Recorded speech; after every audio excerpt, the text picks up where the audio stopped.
नमस्ते, प्रणाम। मैं वैद्य अरविंद पाठक, पुणे महाराष्ट्र से। आज आप लोगों को प्रभाकर वटी उसका क्लिनिकल एक्सपीरियंसेस आप लोगों से शेयर करने के लिए आया हूँ।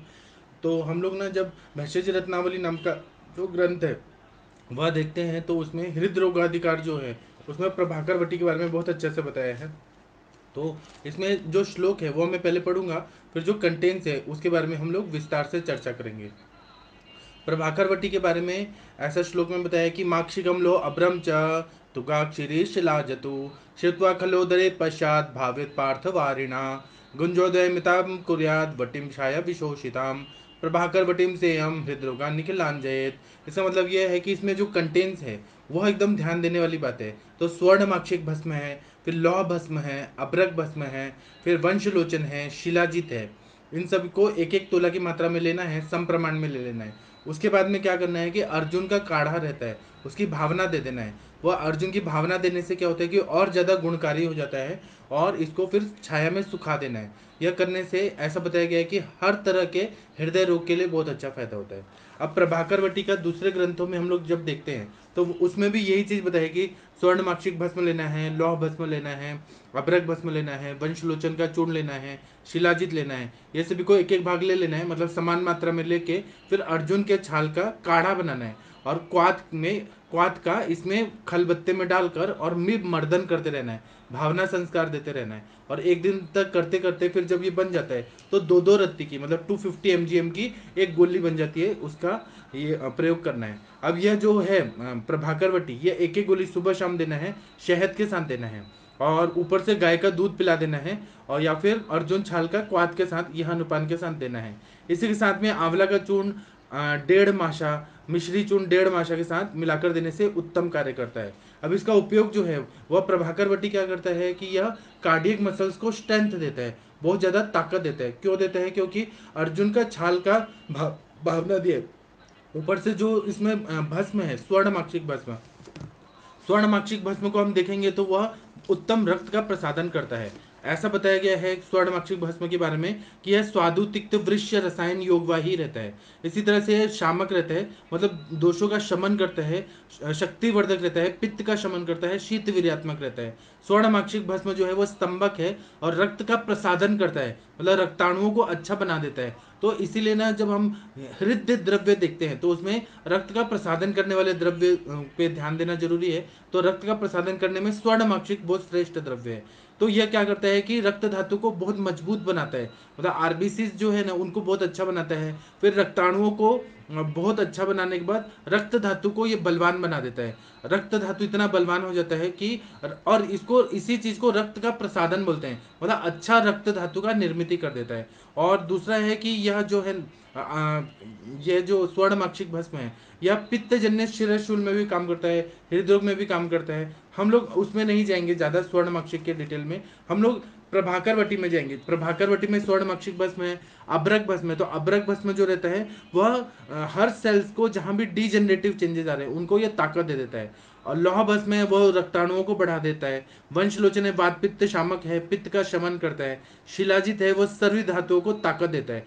इसलिए ये कंटेंट जो है, इसमें जो कंटेंट है स्वर्ण माक्षिक भस्म है, लौह भस्म है, फिर अभ्रक भस्म है, वंशलोचन का चूर्ण है, शिलाजित है और अर्जुन की छाल है। ये सारे क्या सब मिलने के बाद अर्जुन के छाल की भावना देने से यह प्रभाकर वटी हृदय को बहुत ज़्यादा बलवान बना देता है। तो जब कंजेस्टिव हार्ट फेलियर या ये रहता है left ventricle hypertrophy, left ventricular hypertrophy जब रहता है, जब कार्डियक मसल्स बहुत ज़्यादा लूज पड़ जाते हैं, हृदय शिथिलता जब आ जाती है, तब यह प्रभाकर वटी देने से ना बहुत अच्छा फायदा होता है, हृदय का कार्य अच्छा होने लगता है। तो इसीलिए बताया कि सभी हृदय के रोगों का नाश करता है। जब आर्टेरियल फाइब्रिलेशन जैसी कंडीशन होती है या टैकिकार्डिया होता है, उनकी गति जो रहती है वो बहुत ज़्यादा बढ़ जाती है, मतलब वायु का प्रकोप होने की वजह से ऐसा होता है। या फिर माइकोडियल इश्चीमिया, एमआई जो रहता है उसमें भी बहुत ज़्यादा रुक्षता बढ़ी रहती है। या फिर एंजाइना पेक्टोरिस का पेन, तो इसको ना युक्ति पूर्वक अलग अलग व्याधियों में इसका प्रयोग करते हैं तो बहुत अच्छा फायदा कर देता है। तो ऐसा बता रहे हैं कि हृदय और फुफ्फुस को बहुत ज्यादा बल मिलता है। ऐसा नहीं है कि एलोपैथी की तरह तुरंत ही काम करेगा, धीरे धीरे इसका कार्य होता है, धीरे धीरे बल मिलने लगता है। इसी तरह से यह हृदय की अनियमित गति जब रहती है, जैसे अर्धमिया रहता है या टैकीकार्डिया रहता है, तो प्रभाकर वटी को सुबह शाम देना है। और अग्नि बढ़ाने वाला रसपाचक रक्तपाचक ऐसी द्रव्यों के साथ अगर देते हैं तो हृदय की अनियमित गति है वह पूरी तरह से ठीक हो जाती है। इसको भले 7 महीना 8 महीना लगता है, एकदम जल्दी जल्दी नहीं सोचना चाहिए कि प्रभाकर वटी खाया और तुरंत ही फायदा हो गया। धीरे धीरे इसका काम होता है। और यह हृदय की धड़कन को भी अच्छा कर देता है। मतलब हार्ट बीट्स अगर ज़्यादा बढ़ रहे हैं पेशेंट में, पल्स रेट भी बढ़ रहा है, तो उसको भी यह ठीक कर देता है। इसी तरह से थोड़ा भी कोई परिश्रम करता है तो आयशन श्वास लगता है, मतलब थोड़ा भी मेहनत करने से सांस फूलने लगती है, फिर हृदय में शूल होने लगता है। फिर उसी तरह से प्रमेह में भी इसका बहुत अच्छा रोल रहता है, क्योंकि प्रमेह की संप्राप्ति में आविल मूत्रता बहुमूत्रता और धातुओं की शिथिलता रहती है और क्लेद उत्पत्ति बहुत ज़्यादा रहती है। तो यह क्या करता है कि हृदय को बल दे देता है। हृदय को बल मिलेगा तो हृदय पंप अच्छा करेगा, हृदय का पंपिंग एक्शन अच्छा होगा, तो जो ये है पूरा बॉडी का ब्लड सर्कुलेशन अच्छा होगा। फिर वही ब्लड जो है अच्छे प्रेशर से जब किडनी पे जा रहा है, किडनी की काम अच्छे होने लगते हैं, किडनी फिर फिल्टर करने लगता है। तो प्रमेह की संप्राप्ति जो है वह अच्छे से भंग करने में बहुत ज़्यादा फायदा कर देता है। हृदय का प्राकृत रहना और हृदय का पंपिंग जो रहता है वह होना बहुत जरूरी रहता है। अगर हृदय ही लूज पड़ जाएगा तो पूरा शरीर का जो क्रिया रहती है वह भी गड़बड़ होने लगती है। इसीलिए ना इसमें प्रमेह रोग में बहुत अच्छा काम करता है। फिर प्रभाकर वटी जो है इसमें लौह भस्म है, अभ्रक भस्म है। तो इसकी वजह से क्या होता है कि पांडु रोग जो रहता है, पांडु रोग में क्या रहता है कि रक्त की बहुत क्षय हुआ रहता है, रक्त खूब कम हुआ रहता है। तो जब ऐसा दवाई दिया जाता है तो ये पांडु को भी ठीक करता है। और पांडुजन्य हृदय रोग है उसमें भी ये बहुत अच्छा फायदा करता है। फिर कामला रोग में बहुत अच्छा काम करता है, क्योंकि अभ्रक भस्म और लौह भस्म है वो यकृत का कार्य अच्छा करने लगता है। यकृत का कार्य अच्छा होगा तो उसका फायदा ये होगा। और फिर क्या होगा, रंजक पित्त को भी ताकत मिल जाएगी। तो फिर क्या होगा कि जो कामला की संप्राप्ति है, स्त्रोतोरोध है और बहुपित्त कामला जैसे संप्राप्ति है वह ठीक हो जाएगा, पित्त का शमन भी हो जाएगा।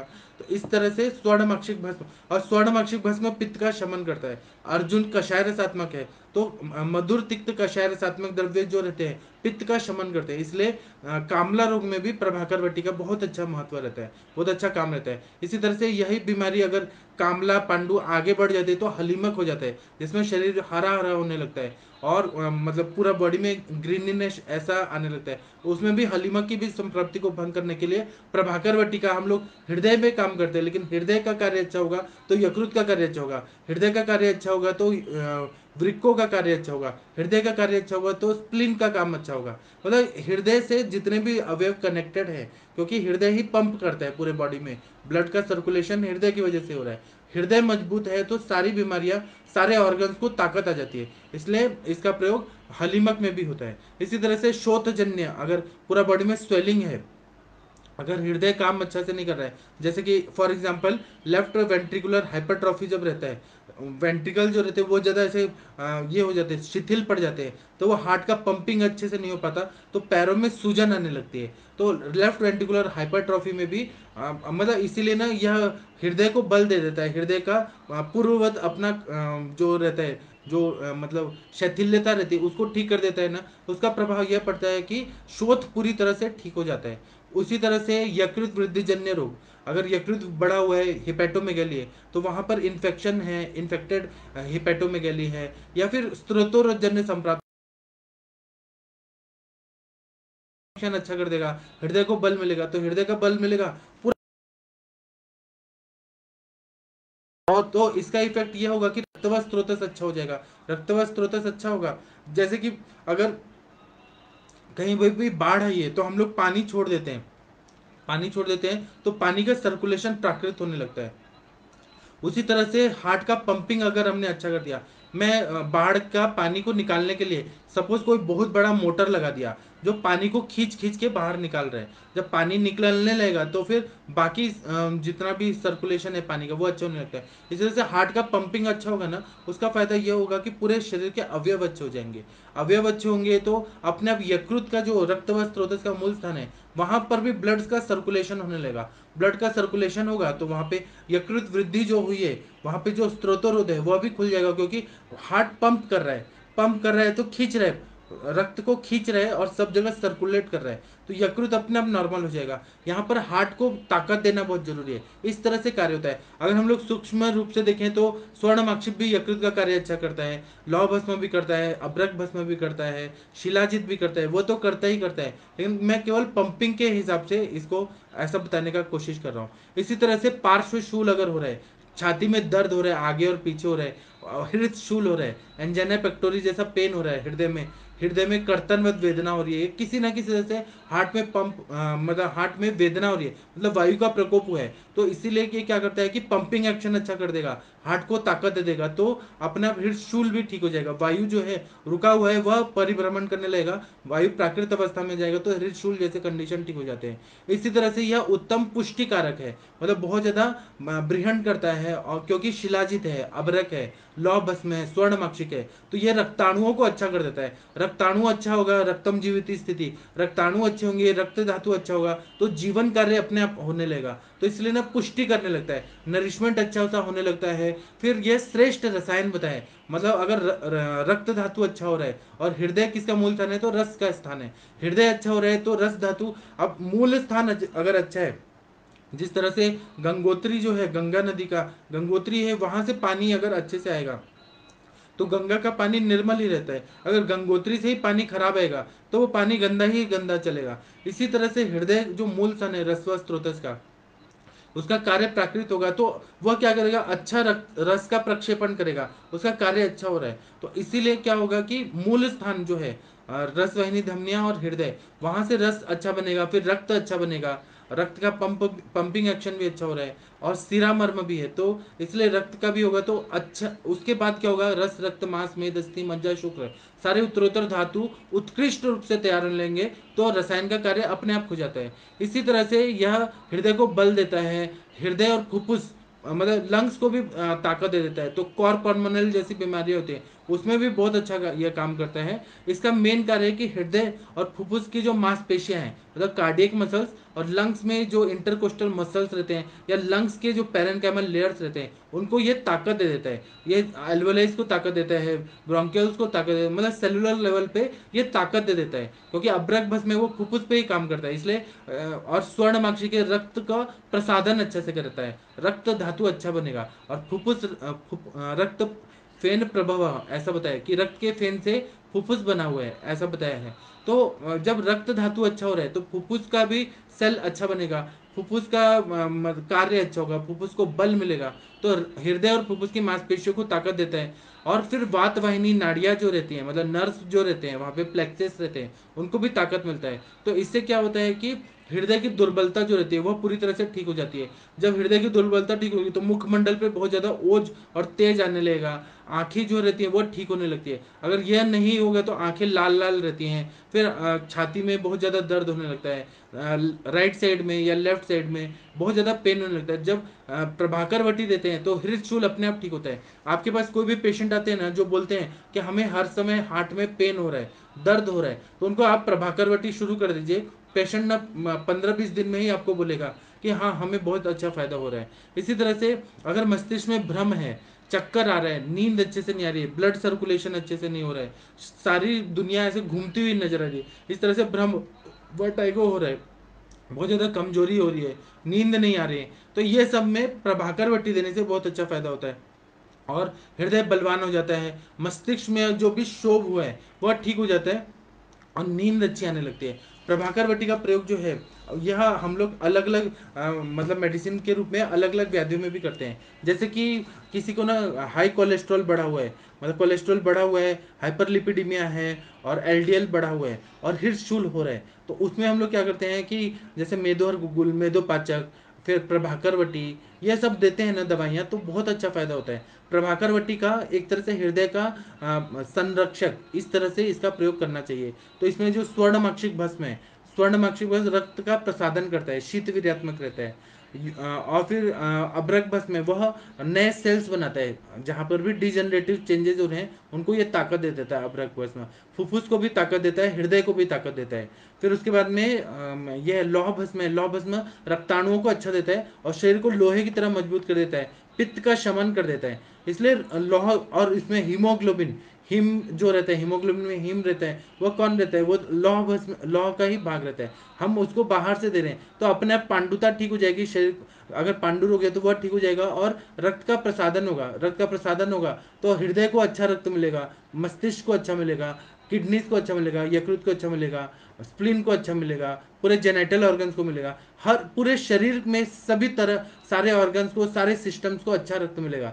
तो अच्छा रक्त मिलेगा तो पूरा शरीर स्वस्थ हो जाएगा। इसलिए प्रभाकर वटी का प्रयोग हृदय को बल देने के लिए किया गया है। और इसमें फिर क्या है, वंशलोचन है तो वात पित्त शामक है, पित्त जन्य जब संप्राप्ति रहती है तब भी इसका प्रयोग करने से फायदा ही होता है।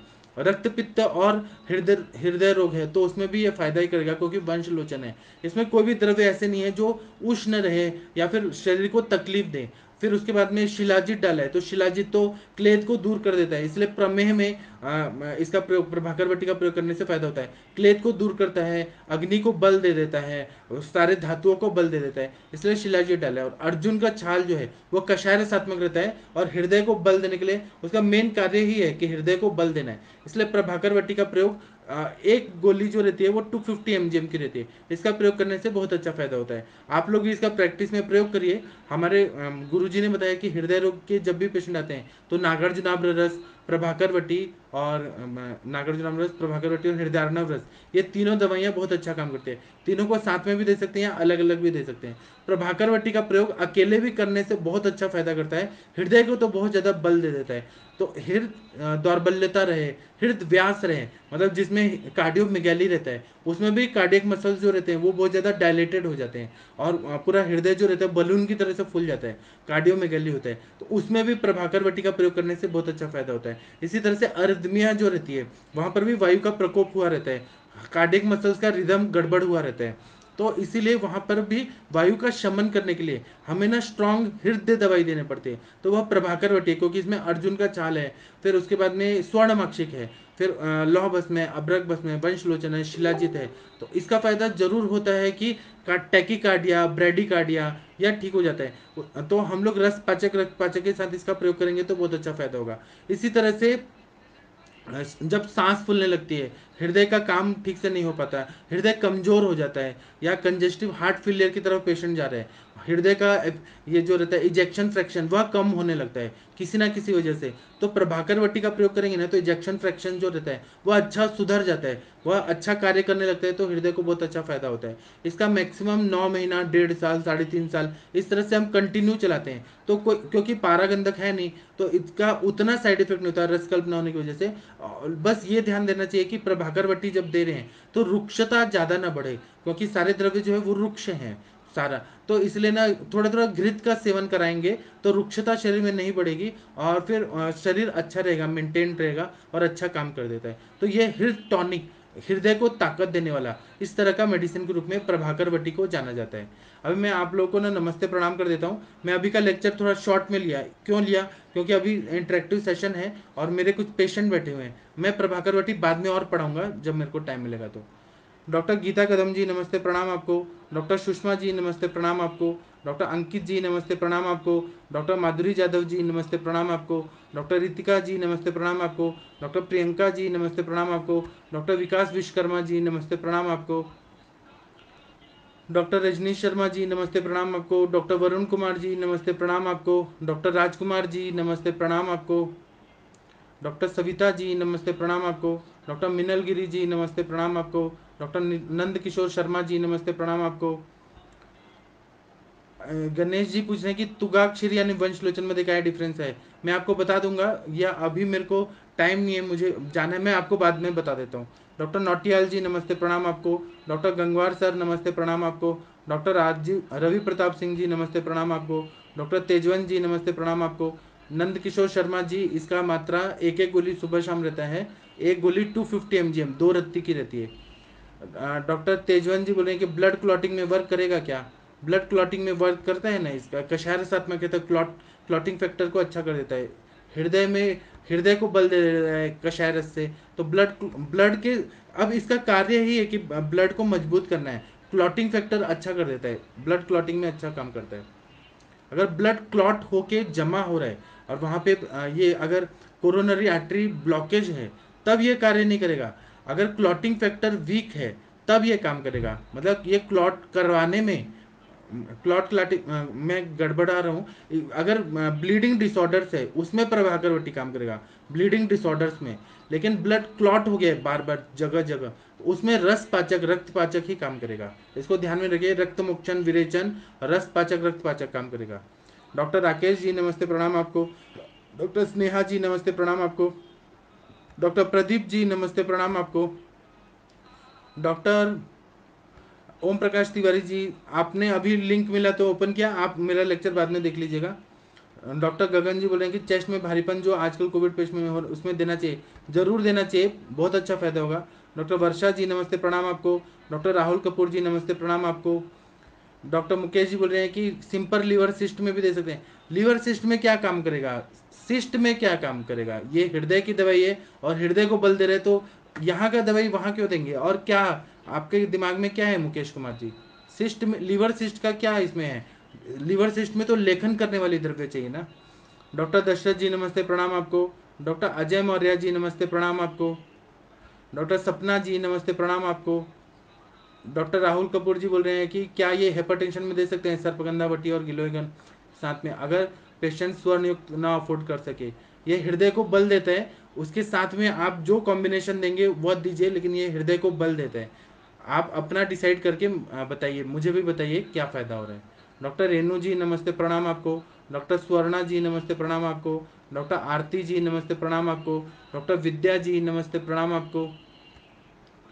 डॉक्टर अशोक गुप्ता जी बोल रहे हैं कि डीवीटी में दे सकते हैं। डीवीटी में इसका क्या रोल है, ऐसे क्या क्वेश्चन पूछ रहे हैं। डीप वेन थ्रोम्बोसिस में थ्रोम्बोसिस, थ्रोम्बोसिस को थोड़ी ना ये करता है, डिजोल्व करने का थोड़ी ना, ये हृदय पे काम कर रहा है। और डीवीटी का जो कंडीशन है उसमें रस पाचक रक्त पाचक काम करेगा, और रक्त प्रसादन रक्त शोधक द्रव्य दीजिए ना। डीवीटी का ये प्रश्न ही ऐसा ऐसा, मतलब ऐसे क्वेश्चन आ क्यों रहे हैं आप लोग के दिमाग में। कोई भी दवाई, कोई भी बीमारी में कोई भी दवाई देते हैं क्या, ऐसा क्वेश्चन मत पूछिए मेरे से, मैं आंसर नहीं देना चाहता हूँ ऐसे क्वेश्चन का, मेरे को ऐसे इरिटेट मत करिए प्लीज।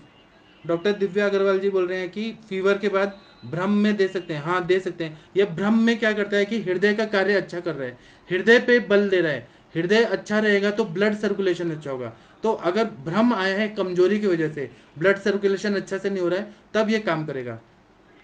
डॉक्टर मुकेश कुमार जी बोल रहे हैं कि पित्त स्त्राव के कारण, तो पित्त स्त्राव अगर हो रहा है, आपका क्वेश्चन कहाँ पे कहाँ है।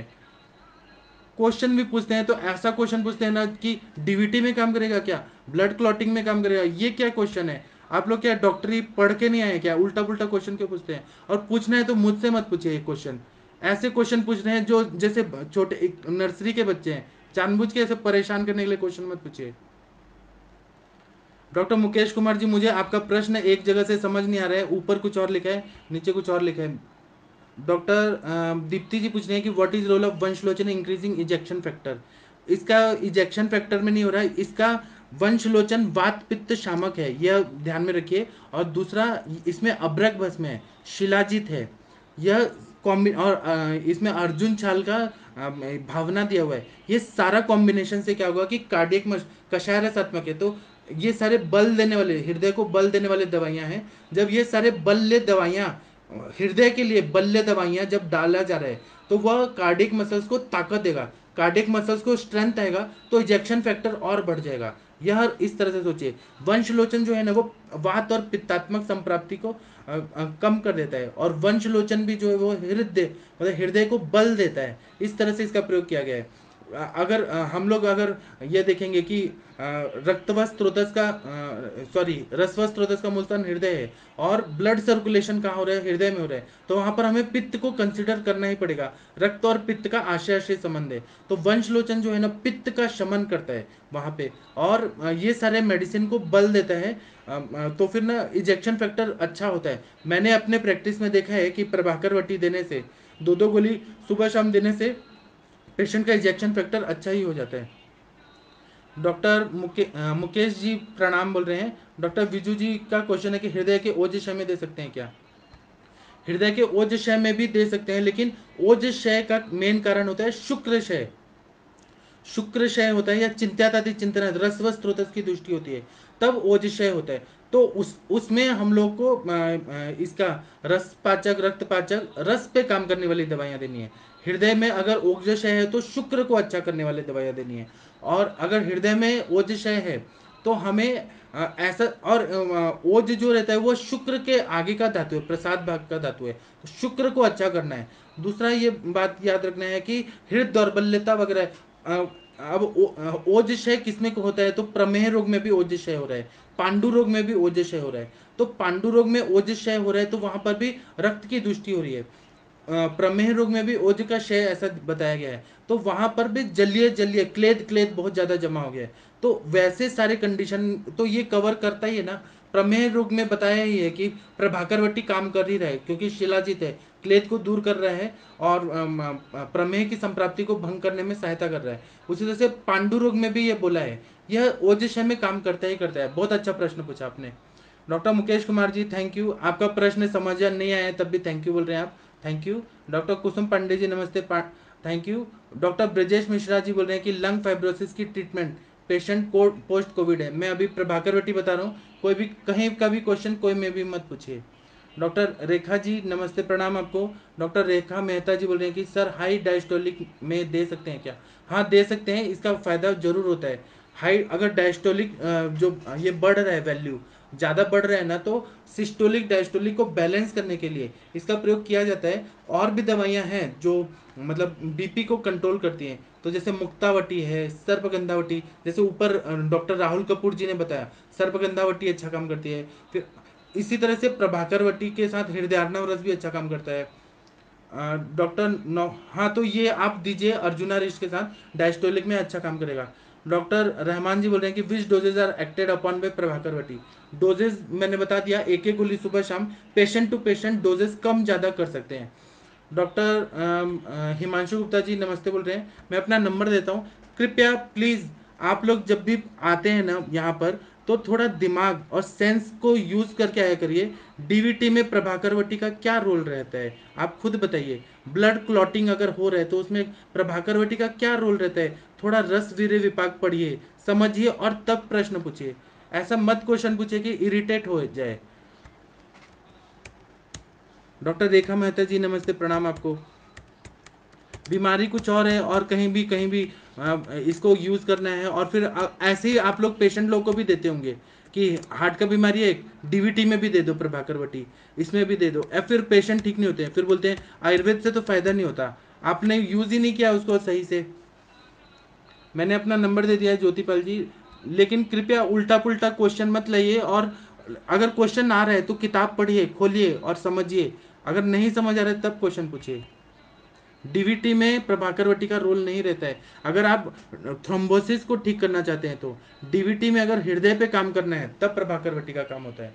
और दूसरा है कि क्लॉटिंग फैक्टर, ब्लड क्लॉटिंग का कुछ बीमारी है, तो उसमें आपको ब्लड को पतला करने वाली दवाइयाँ चाहिए, जैसे वासा है, वासा अच्छा काम करता है। फिर ये कुटकी है, वो यकृत का शोधन करता है, वैसी दवाएं चाहिए। फिर रक्त का प्रसादन करने वाली, जैसे ताप्यादि लौह चाहिए, नित्यानंद रस चाहिए, चंद्रकला रस चाहिए, वह सब दवाइयाँ डीवीटी में काम करती हैं। फिर रक्त मोक्षण कराना पड़ता है, विरेचन कराना पड़ता है, उपवास कराना पड़ता है, रक्त का शोधन करने वाली दवाइयाँ, ये सब महामंजिशादि क्वाथ, ये सब दवाइयाँ उस पर काम करती है डीवीटी में। उसको ध्यान में रखिए।